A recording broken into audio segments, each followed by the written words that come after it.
Tu as adoré Avatar Frontier of Pandora?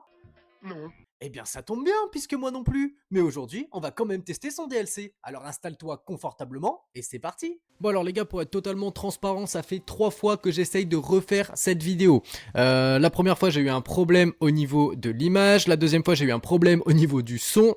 Et bah là, pour le coup, la troisième, c'est la bonne. C'est pas ça qui va nous arrêter pour tester ce DLC. Forcément, je sais un petit peu déjà où va falloir qu'on aille. Ça va nous faciliter la chose. Donc pour débriefer un petit peu ce qui va se passer dans ce DLC, là on va interpréter Solek. Donc pour ceux qui ont fait le jeu principal, c'est celui qui sert un petit peu de mentor au niveau du début du jeu. Donc là on va l'interpréter lui, mais après les événements du jeu principal. Ok, donc là on voit un petit peu ce qui s'est passé justement dans le jeu d'origine. On débute le jeu, on est enfant, donc on évolue dans un espèce de complexe de la RDA. La RDA, donc en fait c'est le peuple venu du ciel en fait, hein, comme dans les films. Donc c'est les humains tout simplement. Donc on va grandir dans un complexe de la RDA jusqu'au moment où viennent les événements du film Avatar premier du nom. À ce moment-là on s'échappe et du coup là on est lâché dans Pandora et il y a toute une espèce d'aventure qui s'installe pour lutter notamment contre la RDA qui pollue Pandora. Donc voilà, là c'est ce qu'on voit un petit peu au niveau des images. On va passer ça. Donc on commence l'histoire au moment en fait où la RDA a débarqué sur Pandora.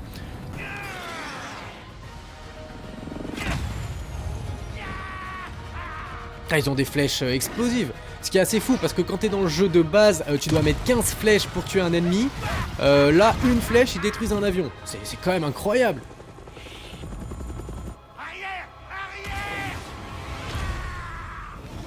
Ah.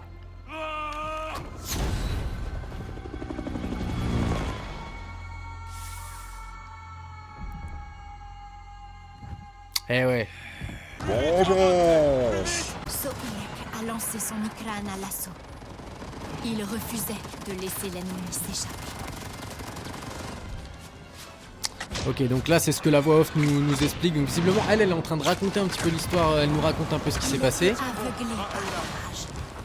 Hop, R3 coup de grâce. Ok, on peut faire le coup de grâce avec l'oiseau aussi, très bien. Pas mal. Est-ce que c'est juste pour la cinématique ou on va pouvoir profiter de cette fonctionnalité en jeu? Ça c'est ce qu'on va découvrir, pour l'instant je ne sais pas. Ok, 16 ans plus tard, donc là on repasse dans le présent. Donc visiblement on est 1 an après les événements du jeu principal, donc pas bien longtemps après. À savoir que le DLC hein, forcément est sorti au même moment que le 3e film. Et c'est censé plus ou moins suivre la même histoire. Donc pour ceux qui auront vu le 3e film au cinéma, il devrait y avoir des liens normalement. D'ailleurs si vous avez vu Avatar 3 au cinéma, n'hésitez pas à dire dans les commentaires ce que vous en avez pensé. Nous voilà partis, donc visiblement on est encore une fois dans un espèce de complexe de la RDA. Ok, faut passer par là, faut attendre qu'elle nous ouvre la porte. Ah les gars, ça fait 3 fois que je refais cette mission là, donc je vous avoue que je commence à être rodé. Hop, ok, allez on part par là. Tac tac tac. Hop.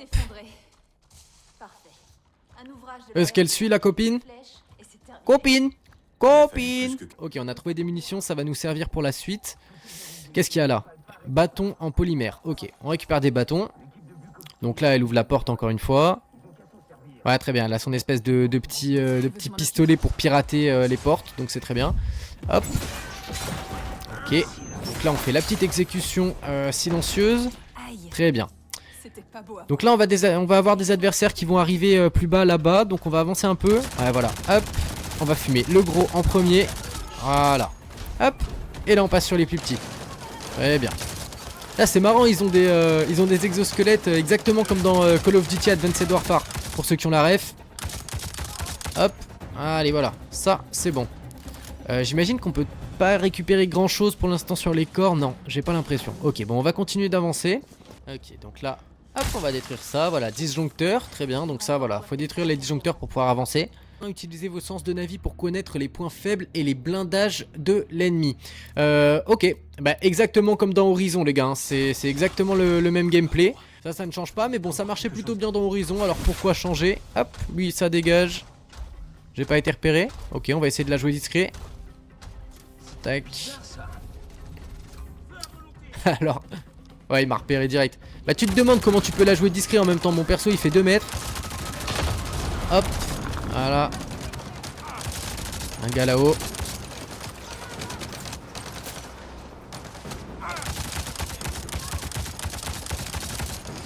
On va essayer de monter parce que là j'ai du mal à les shooter d'ici. Hop. Voilà, c'est beaucoup mieux.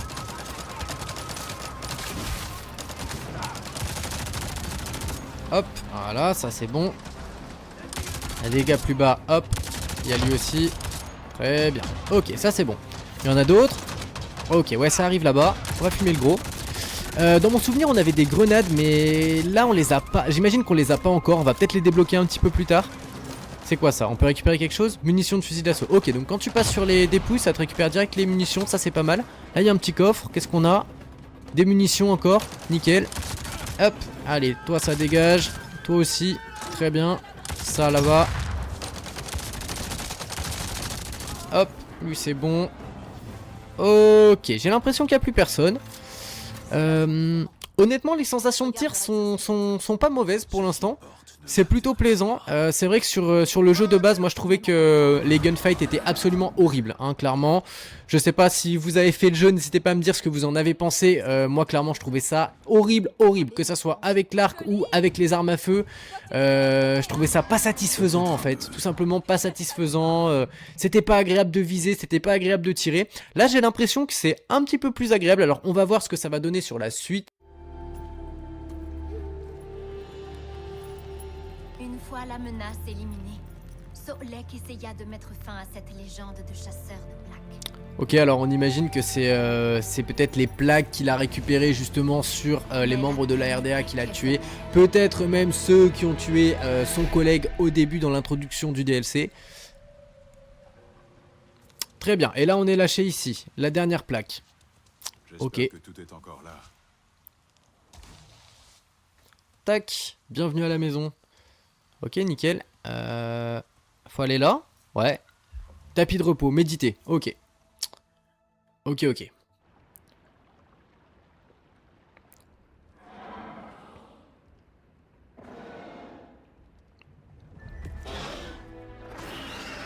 T'as fini de broyer du noir?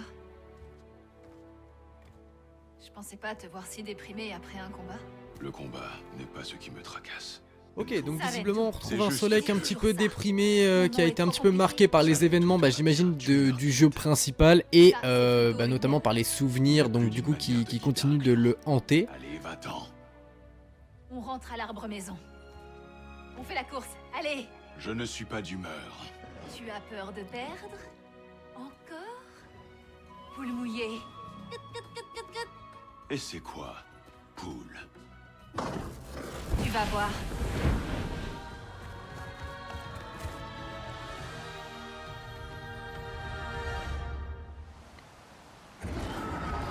Ok, bon bah là on doit faire une espèce de course visiblement avec la collègue. Ce qui va nous servir un petit peu de mini didacticiel, hein, voilà, un mini didacticiel pour conduire l'Ikran. Ok. Alors moi personnellement, hein, je trouve que la maniabilité de l'Ikran est vraiment horrible, hein, très clairement. On a quand même eu des véhicules et des moyens de transport un petit peu plus agréables, hein, sur les jeux Ubisoft. Là, je trouve ça vraiment horrible.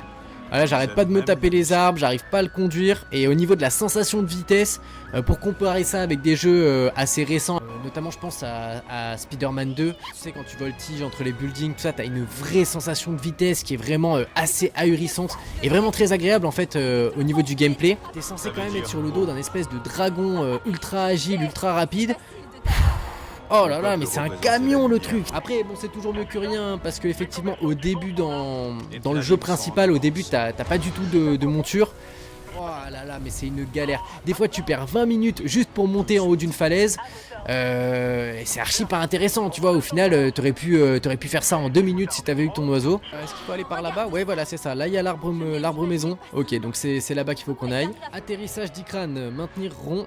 Ouais, ok. Très bien. Allez, atterris. Voilà. Ok, on est arrivé. Eylan, t'as fait le lien? La famille Sarantou. Ok, donc là, il est de retour, j'imagine, dans son camp d'origine. T'es le seul à ne pas l'avoir encore fait.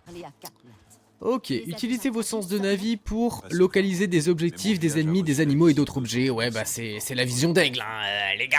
C'est la vision d'aigle, on connaît. Bah c'est quand même sympa, les décors sont quand même sympas, hein. Oui, oui, très clairement.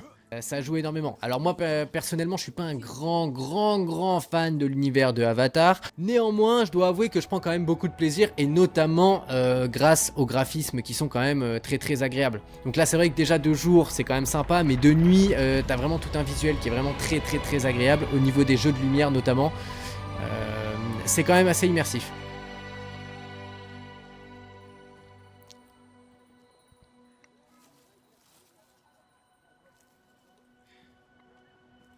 Ok, donc c'était pas son clan de base, mais visiblement c'est une pièce rapportée quoi. Ah c'est marrant, le personnage là du vieux chef, il ressemble vraiment au chef des Na'vi dans Avatar premier du nom. Alors je sais pas si c'est voulu, est-ce que c'est censé être le même personnage ou ils sont juste inspirés du design pour reproduire ce personnage là. Mais en tout cas c'est assez bien fait. Hein. Nous les avons vus passer, mais ils n'osent pas approcher l'arbre maison. Stylé l'espèce de bateau volant montgolfière là. Hein. Ça me fait penser au dessin animé pour ceux qui auront la ref, La Planète au Trésor. Excellent film d'ailleurs. Foncez voir ce film si vous l'avez pas vu. C'est vraiment incroyable. Ouais, on va peut-être essayer de descendre. Hop, ok, tac. Allez, nickel.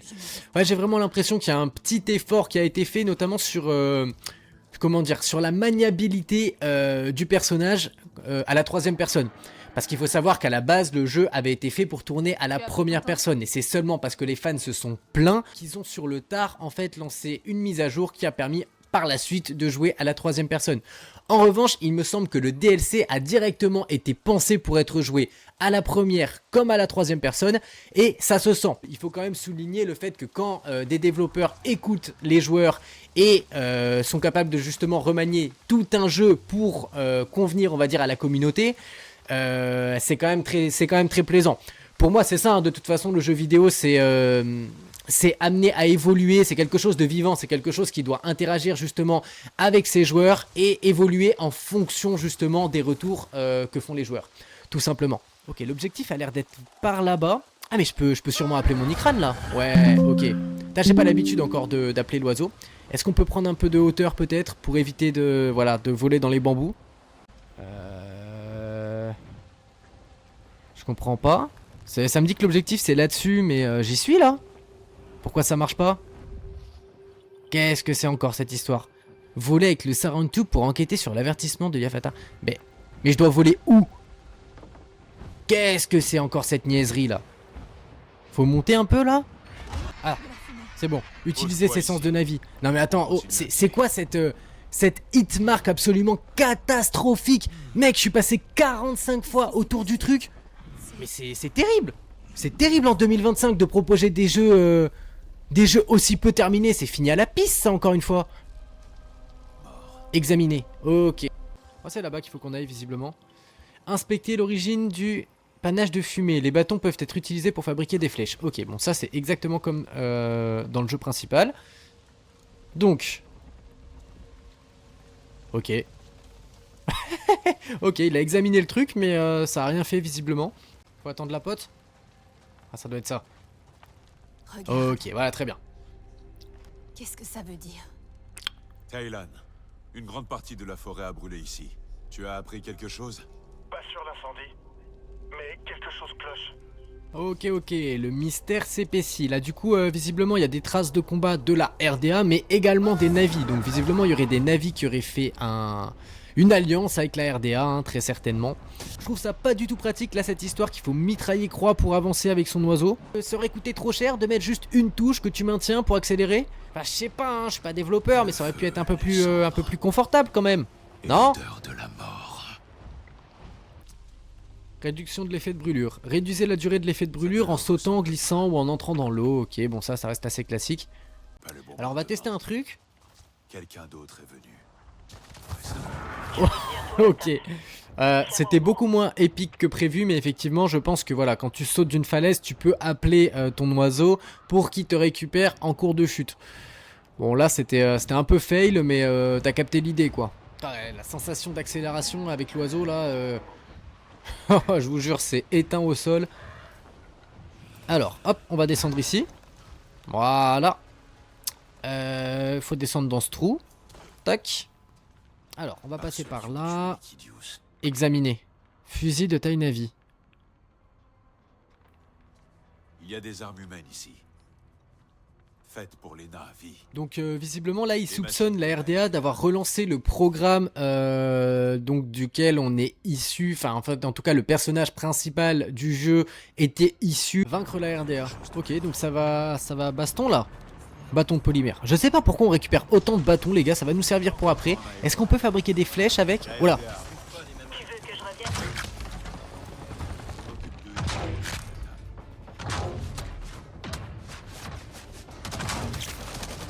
Ok, ah oui on peut faire un petit ralenti là avec R3, ça c'est pas mal. Exactement comme dans Assassin's Creed Origins il me semble.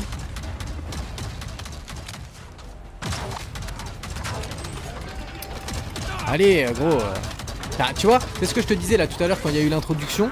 Quand t'es en cinématique, une flèche et tu détruis totalement un hélicoptère de combat. Par contre quand t'es en gameplay réel, gars faut que tu mettes 4, 5, 6 flèches. Oh là, putain on s'est fait flasher là. Ok, alors, tac, là, il y a un chien. Hop. Ok. Putain, ça a de la vie, ça, hein. Ah, mais faut peut-être qu'on essaie de trouver leurs points faibles. Ouais, voilà. Ok, donc tu vois, là, c'est dans la tête qu'il faut tirer. Ah, on peut utiliser le ralenti aussi avec des fusils d'assaut, donc ça, c'est plutôt cool. Et par contre c'est blindé en vie cette merde là, je vais viser la tête mais la tête elle est toute petite. Hop. Ah il y a lui qui me tire dessus donc déjà ça dégage. Ah, comme ça on va pouvoir se concentrer un peu plus sur... Voilà. Hop. Lui c'est bon. Alors si on passe dessus je pense qu'on recharge nos munitions. Non, composant standard de la RDA. Ok on récupère quand même quelque chose. Alors lui hop voilà. Ok ouais quand tu passes sur... Oh là là. Alors tac. Hop voilà. Donc le plus efficace hein, c'est quand même de tirer quelques balles. Hop. Voilà tu tires quelques balles et puis après tu t'approches et tu fais R3. Et ça permet de faire une exécution. Voilà. Hop. Allez pas mal. Tac lui c'est bon. Ok, l'objectif a l'air d'être là-bas. Hop on va prendre l'oiseau et on va y aller. Ça a l'air d'être là-haut l'ouverture. On peut monter par ici. Ok. Comment on rengaine? Ah oui c'est triangle. Ok. Hop voilà. On peut Hop, accéder au et bureau voilà. du chasseur par ici. Ok nous voilà rendus les gars. On m'a souvent envoyé là. Ok. Bon alors j'imagine qu'il faut rentrer dans le complexe. Attaque au corps à corps. Ouais ok ça permet de pouvoir casser les lianes et de rentrer dans le truc. Alors. Installation de la TAP abandonnée. Ok, bon, va falloir qu'on traverse le complexe, hein, j'imagine. Ok, ça a l'air en partie inondé. Je pense qu'on peut aller dans l'eau, hein, ouais. Ok, tac, on est passé par là. La porte est fermée. On va devoir se mouiller. Ok, très bien, donc faut qu'on aille dans l'eau. Hop. Ouais, voilà. Ça, c'est assez perturbant, mais ça repasse à la première personne, en fait, quand tu vas dans l'eau. On va aller par là. Ok, on remonte ici. Voilà, alors, ça, je pense qu'on peut le casser. Ouais, voilà. Hop, nickel. Alors, tac. Tu vois, moi j'aime bien là, tous ces... dès que t'es de nuit, t'as toute la végétation qui s'éclaire un petit peu. C'est assez cool. Utiliser. Tac. Voilà, j'imagine que ça va relancer le courant. Voilà. Quoi? Ah ouais d'accord. Attends je me disais hey, c'est censé relancer le courant, gars il fait encore plus noir qu'à la base. D'accord ouais donc ça a ouvert la porte qui était fermée là à la base. Nager plus vite avec L3. Ok. Je sais pas si c'est pas de là où je viens ça. J'ai ramassé quelque chose, on dirait un espèce de rapport. Ça te permet peut-être de comprendre un petit peu ce qui s'est passé dans ce complexe. Où est la sortie? Ça s'ouvre ça? Ouais très bien. Ok let's go. Qu'est-ce qu'on a trouvé là? Un composant, ok. Encore des composants de la RDA, ça c'est quoi? Rapport de sécurité. C'était ma capsule. C'est là que C'était ma t'as capsule. compris. Ok, donc ouais, en fait, elle devait être très certainement dans le programme Tu dont n'avais pas été on là. faisait partie en fait dans l'épisode de base, donc à savoir les navis qui avaient été enlevés, qui ont été éduqués par le peuple du ciel, donc par les humains. Faut continuer, hein, je pense. On va pas regarder sa capsule pendant 1 heure là. C'était quoi ça? Ah oui, d'accord. Qu'est-ce qui se passe là? J'y vois plus rien. Ah voilà. Non mais attends. C'est sérieux cette affaire? Comment Eh, l'intelligence artificielle... Eh, on n'est pas sur ChatGPT, hein. Elle se fout devant mon arc, et puis elle bouge pas. Allez, gel curatif, ça c'est bon. Là, il y a une petite lumière verte, il faut aller par là. Ouais, on dirait bien. Là, on peut pas Si on traverser. trouve la boîte à fusibles, on pourra couper l'électricité. Il faut couper l'électricité. Alors, attends. Ok, c'est là, hein, visiblement. Mais il y a le mur qui m'empêche de passer, alors. On peut pas passer par là. Allez, pousse-toi, là. Putain, c'est incroyable, ça. On peut l'avoir par ici, là. Voilà. Allez, hop. Super. On peut monter. Ouais. Il y a peut-être des trucs à récupérer. Voyons voir. Rapport de sécurité. Faut le détruire, ça, non? Ouais. Ok, très bien. Hop. Ray est morte ici. Tout ce que j'ai vu dehors. Tout ce que j'ai fait. On peut monter par là? Non? Pourquoi? Ah, c'est dommage, il y a une ouverture. Tu vois, ouais. Ça, c'est un côté qui me dérange un petit peu. Après, bon, le gameplay n'est pas axé comme ça, c'est vrai, mais ça aurait pu être intéressant. Tu sais, il y a des moments où je trouve que, bah... Là, par exemple. Pourquoi on peut pas passer? Tu vois? Il y a des moments où je trouve que c'est un peu dommage. T'as vraiment l'impression de jouer une espèce de grande marionnette de 2,50 m. Et c'est vrai que ça manque un peu du côté bestial, tu vois, parce qu'à la base, ça reste quand même, c'est un peuple assez bestial quand même, tu sais, ça saute partout et tout, ça peut justement un peu ramper, grimper au mur, tout ça. Ça, tu le retrouves pas du tout dans le jeu. Je veux dire, tu jouerais un humain de 2 mètres, ce serait exactement la même chose. Ok, donc là, même principe, on a effectivement un truc à décoincer. On va lui envoyer une petite flèche. Voilà, ok, donc j'imagine que ça a ouvert la porte juste ici. Non? Ah mince. Ah oui, attends, c'est là. Ok. Ok, très bien. Je pense qu'il faut aller par là. Ouais, voilà, c'est ça. Ok. Tac, une petite caisse. Bah, y a rien dedans. Ok, c'est une caisse vide. Ah, c'est fermé. J'arrive. Ok, donc elle va nous ouvrir. Voilà. Et merci, hein. Ok. Et celle de l'enfant que Wouh. laisse-la derrière toi. C'est fermé. Ah. Ah. Qu'est-ce qui se passe? Il y a une cinématique qui vient de se lancer. Voilà. Ah, ok. Donc ça, j'imagine que bah, ça doit être le peuple qui a un petit peu fait les divers petits attentats au sein de Pandora qu'on a pu, sur lesquels on a pu enquêter un petit peu depuis le début du jeu. Mais tu te souviens de moi, Dante?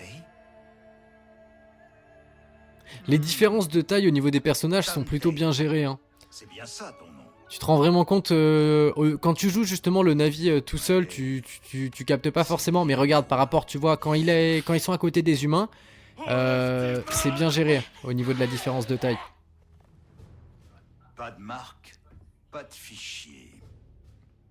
Tu dois être Solek, le chasseur de plaques. Où sont les autres Sarento? Ah, je suis totalement fan du design du nouveau clan là. Hein. Ils sont bien vénères. Ça donne envie de jouer un d'entre eux en fait, tu vois. Justement, ils ont l'air plus sauvages. Ils n'échapperont pas au Mangquan. Cassette, emmène-la. Comme disent les Navi, Taroniul Lafion, Lanitaku. Les Sarentu viendront sauver l'un des leurs. Et celui-là alors? Polungei.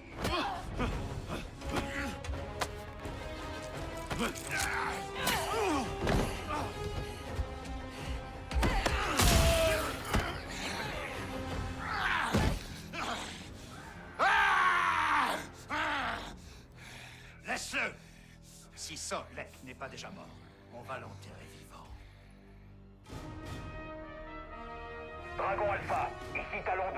On a une cible en mouvement. Préparez les balises pour une frappe. indésirables sur le périmètre de la SAP. Ok, ok. Bon, alors visiblement, notre allié s'est fait enlever. Et nous, j'imagine qu'on va partir en mission pour 24 heures plus tard. Ah oui, d'accord. Ok, donc là, qu'est-ce qui va se passer? D'accord, donc là, ouais, on revient à nous, visiblement, donc après 24 heures. Donc là, il a quand même tapé un sacré coma, notre personnage.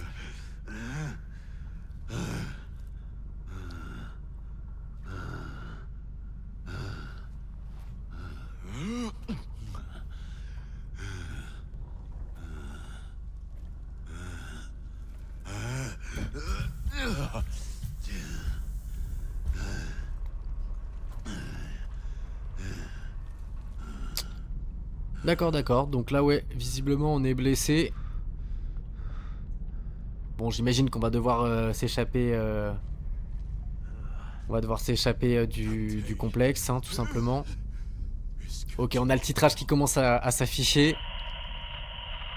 C'est des professionnels pour ça, Ubisoft, hein, de vraiment faire durer le plaisir au maximum avant d'annoncer leur titrage. C'est vraiment des professionnels dans cette discipline. L'ambiance est vraiment sympa, hein. En tout cas pour l'instant, honnêtement pour l'instant je préfère l'ambiance du DLC à l'ambiance du jeu de base. Donc on va voir, après j'espère que la hype va se maintenir. Mais ouais, pour l'instant je trouve ça assez quali quand même, hein. Ah, il y a notre pigeon qui vient d'arriver.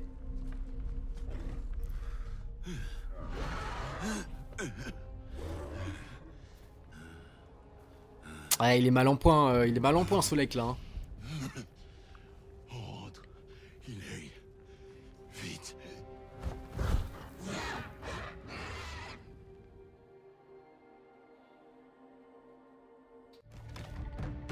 Ok, donc là visiblement il se prépare et j'imagine qu'il va aller chercher sa pote. Du coup ça va être... Est-ce que ça va être un petit peu la quête principale du coup de ce DLC? C'est ce qu'on va voir, hein, de toute façon.